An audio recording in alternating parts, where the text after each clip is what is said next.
ضمیر منصوب متصل، ضمیر منصوب منفصل، ضمیر مجرور متصل، ہر ایک کی تعریف کر کے ان کو پیش کریں، یعنی چاروں قسمیں پیش کریں۔ بسم اللہ الرحمن الرحیم۔ ضمیر مرفوع منفصل وہ ضمیر ہیں جو عامل رافع سے جدا ہو، وہ یہ ہے ضرب ضرب ضربو ضربت ضربتا ضربنا، ضربتا ضربتما ضربتم، ضربتی ضربتما ضربتن، ضربتو ضربنا۔ ان تمام صیغوں میں ضمیر مرفوع متصل ہے۔ ضمیر مرفوع منفصل ضمیر مرفوع منفصل و ضمیر ہے جو عامل رافع سے منفصل ہو، وہ یہ ہے ہوا ہما ہم، ہیا ہما ہن، انت انتما انتم، انتی انتما انتن، انا نحن۔ ضمیر منصوب متصل، ضمیر منصوب متصل وہ ضمیر ہے جو عامل ناصب سے ملی ہوئی ہو، جیسے نصرہ نصرہما نصرہم، نصرہا نصرہما نصرہن، نصرک نصرکما نصرکم، نصرکی نصرکما نصرکن، نصرنی نصرنا۔ ضمیر منصوب منفصل، ضمیر منصوب منفصل وہ ضمیر ہے جو عامل ناصب سے جدا ہو، وہ یہ ہے ایاہو ایاہما ایاہم، ایاہا ایاہما ایاہن، ایاکا ایاکما ایاکم، ایاکی ایاکما ایاکن، ایایا ایانا۔ ضمیر مجرور متصل، ضمیر مجرور متصل وہ ضمیر ہے جو عامل جار سے ملی ہوئی ہو، وہ یہ ہے لہو لہما لہم، لہا لہما لہن، لکا لکما لکم، لکی لکما لکن، لی لنا۔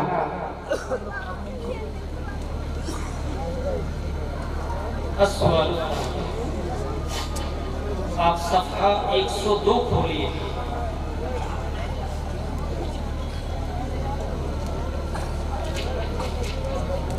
صفحہ 102 لائن نمبر 2، الامر صیغۃ، الامر صیغۃ یطلب بها الفعل من الفاعل المخاطب بحذف حرف المضارعۃ۔ امر ایسا صیغہ ہے جس کے وہ حکم آخر حکم المجزوم۔ امر ایسا صیغہ ہے جس کے ذریعے فاعل مخاطب سے فعل کو طلب کیا جائے حذف مضارع کے حذف کے ساتھ، اور اس کے آخر کا حکم مضارع مجزوم کا حکم ہے۔ امر کی تعریف مع مثال پیش کریں اور اس کا حکم بھی پیش کریں۔ الامر صيغة يطلب بها الفعل من الفاعل المخاطب بحذف حرف المضارعة كاضرب۔ اس کا حکم یہ ہے امر صحیح کا آخر مبنی پر سکون ہوتا ہے، امر معطل کے آخر سے حرف علت حذف ہو جاتا ہے، اور اگر نون اعرابی ہو تو وہ بھی ساقط ہو جاتا ہے۔ صیغۃ کے مرتبہ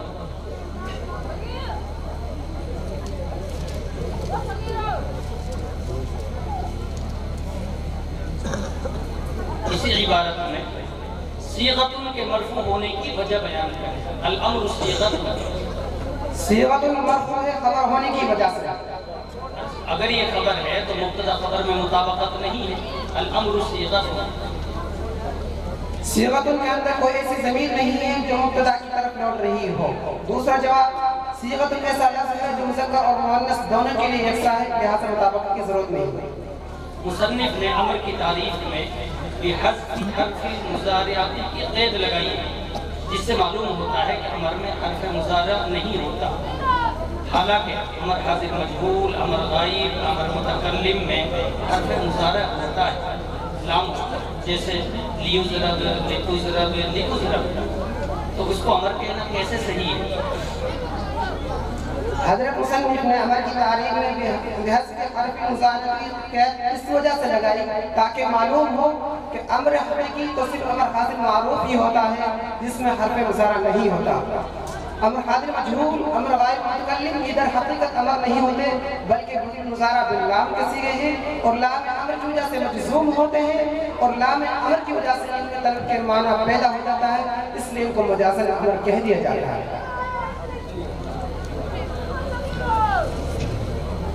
ترجمہ قرآن کریم السؤال الاول، آپ سورہ اسراء سورہ سبحان الذی اسرا سورۃ الاسراء آیت نمبر 1 اور 2۔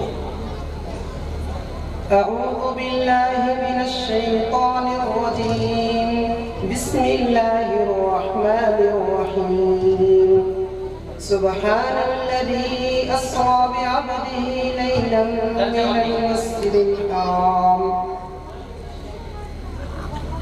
پاک ہے وہ ذات جو اپنے بندے کو راتوں رات مسجد حرام سے اس مسجد اقصی تک لے گئی جس کے ارد گرد ہم نے برکتیں رکھی تاکہ ہم اس کو اپنی نشانیاں دکھائیں، وہ بہت سننے والا اور دیکھنے والا ہے۔ اور ترجمہ کیجیے۔ اور ہم نے موسیٰ علیہ السلام کو کتاب دی اور ہم نے اس کو ہدایت بنایا بنی اسرائیل کے لیے کہ تم میرے سوا کسی کو کارساز نہ بناؤ۔ اسراء اور معراج دونوں ایک ہیں یا مختلف؟ تفصیل ذکر کریں۔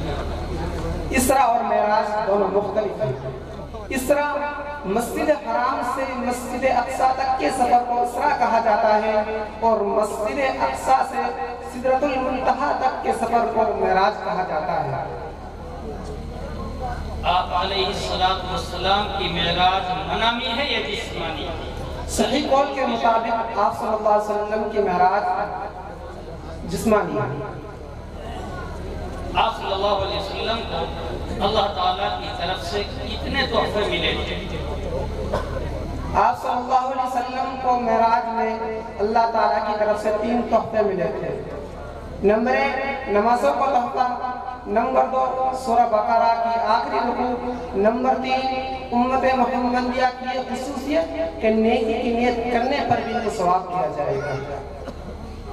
السؤال الثانی، سورہ روم آیت نمبر 2 تا 5، 2 3 4 5 سورہ روم، بلکہ یہ 1 تا 5 ہے۔ بسم اللہ الرحمن الرحیم، الف لام واللہ اعلم بمرادہ۔ روم کے لوگ سرزمین قریب میں مغلوب ہو گئے اور وہ اپنے مغلوب ہونے کے بعد ان قریب چند ہی سالوں میں پھر سے غالب آئیں گے۔ سارا اختیار پہلے بھی اور بعد میں بھی اللہ ہی کو ہے۔ اس دن مسلمان اللہ کی نصرت سے خوش ہوں گے۔ اللہ تعالیٰ مدد کرتا ہے جس کی چاہتا ہے اور وہ زبردست رحم کرنے والا ہے۔ شان نزول مختصراً ذکر کریں۔ ان آیات کا شان نزول یہ ہے، ایک مرتبہ روم اور فارس کے درمیان جنگ ہوئی جس کے دوران مسلمان یہ چاہتے تھے کہ روم کو فتح حاصل ہو، کیونکہ رومی اہل کتاب تھے اور وہ دین اور مذہب کے اعتبار سے مسلمانوں کے قریب تھے۔ مشرکین مکہ یہ چاہتے تھے کہ فارس کو فتح حاصل ہو، کیونکہ فارس کے لوگ بت پرستی میں ان کے ساتھ شریک تھے۔ ہوا یہ کہ اس جنگ کے دوران فارس کو فتح ہوئی اور روم کو شکست ہوئی۔ اس پر مشرکین مکہ نے خوشیاں منائی اور مسلمانوں کو آگ دلائی کہ جس طرح روم کو فارس کے مقابلے میں شکست ہوئی ہے، اسی طرح تم کو بھی ہمارے مقابلے میں شکست ہوگی۔ اس سے مسلمانوں کو رنج ہوا۔ اللہ تعالیٰ نے مسلمانوں کے اس رنج کو دور کرنے اور یہ خوشخبری دینے کے لیے کہ روم چند سالوں میں پھر سے غالب آئے گا، یہ آیت قرآن نازل کی۔ ادنی الارض سے کیا مراد ہے؟ ادنی الارض سے مراد ازرعات اور بصرہ ہیں، جمل کے شام کے دو شہر ہیں۔ یہ قرآن کا اطلاق کتنے پر ہوتا ہے؟ بزون کا اطلاق 3 سے 9 سال پر ہوتا ہے۔